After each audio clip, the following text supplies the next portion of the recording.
విశేషం ఏమిటంటే వెళ్ళిపోయింది ప్రతిదీ మళ్ళీ వస్తుంది, నువ్వు కంగారు పడద్దు. సంపద పోయింది మళ్ళీ వస్తుంది, అధికారం పోయింది మళ్ళీ వస్తుంది, సంతోషం పోయింది మళ్ళీ వస్తుంది, ఐశ్వర్యం పోయింది మళ్ళీ వస్తుంది. అంతేకాదు ప్రాణం పోయింది మళ్ళీ జన్మ వస్తుంది, కంగారు పడద్దు. ప్రతిదీ వస్తుంది, ప్రతిదీ వస్తుంది. కాలం నిచ్చెన లాంటిది కాదు, కాలం చక్రం లాంటిది. చక్రం పోయినవి మళ్ళీ వస్తూ ఉంటాయి, వచ్చిన మళ్ళీ వెళ్ళిపోతూ ఉంటాయి. జాగ్రత్తగా ఉండాలి. ఇందాక మనం సంవత్సరాల పేర్లు చెప్పుకున్నప్పుడు అదే విశేషాన్ని చెప్పుకున్నాం ప్రత్యేకంగా. అది మన సంస్కృతిలో ఉంది. అందుకే తాతగారు చనిపోతే సంవత్సరంలోగా మనవడు పుట్టినా మనవరాలు పుట్టినా ఆ తాతగారి పేరు ఈ మనవడికి పెడతాం మనం ఖచ్చితంగా. ఆ మామగారు కూడా ఉండి మా పెనిమిటి వాడిని ఎవరు ఏమి అనడానికి వీలు లేదు అంటుంది. అంతే, తాతగారు ఎక్కడికి పోలేదు, మళ్ళీ మనవడైన ఇంట్లో పుట్టాడయ్యా అని చెప్పడం. ఇప్పుడు కొత్త కొత్త పేర్లన్నీ పెడుతున్నారు, కానీ పూర్వం అమ్మమ్మ పేరు, తాతయ్య పేరు, మా అమ్మ పేరే పెట్టేవారు.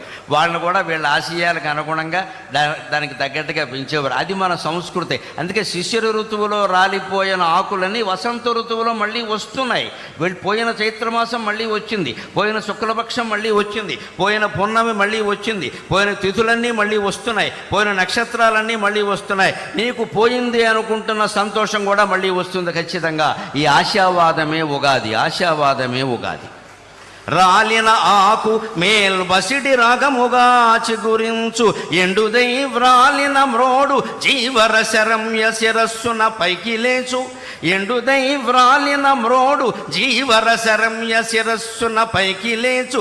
పాల్మాలిన లోకమందు అవమానము కండు ఘటిల్లెనంచు, గగ్గోలుగా నేర్చెదేలా.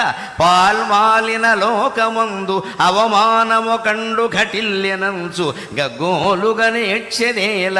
నవకోరక రాగము, నవకోరక రాగము కోకిలమ్మయే హేలగ పాడుచున్నది. నవకోరక రాగము కోకిలమ్మయే హేలగ పాడుచున్నది. ప్రహేళికలన్ పగిలింపరమ్మికన్, ప్రహేళికలన్ పగిలింపరమ్మికన్. ఒక కుటుంబాన్ని నడిపేటువంటి మనకే పజిల్స్, ప్రహేళికల్ లాంటి సమస్యలు ఉంటాయి.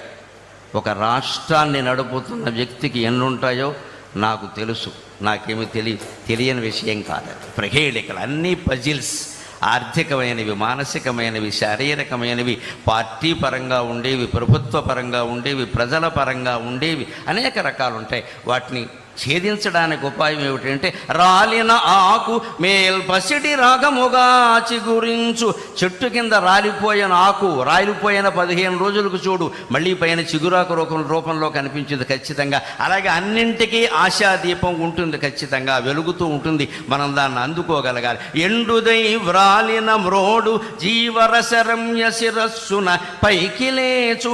మొదలు కూడా మిగలకుండా కొన్ని చెట్లు ఖండించేస్తారు మానవత్వం లేకుండా. కానీ ఆ చెట్టుకి ఎంత పట్టుదల ఉందంటే, నన్ను నువ్వు మొదలంటా ఖండించినా నేను మళ్ళీ చిగురు వేస్తా అని నెల తిరగకుండా అది చిగురిస్తోందండి. చెట్టు నుంచి మనం ఎన్ని పాఠాలు నేర్చుకోవాలి, చెట్టు నుంచి మనం ఎన్ని పాఠాలు నేర్చుకోవాలి. నేను మళ్ళీ చిగురిస్తా అని అంత బండరాజులా ఉండిపోయిన చెట్టు కూడా మళ్ళీ చిగురుస్తోంది ఖచ్చితంగా.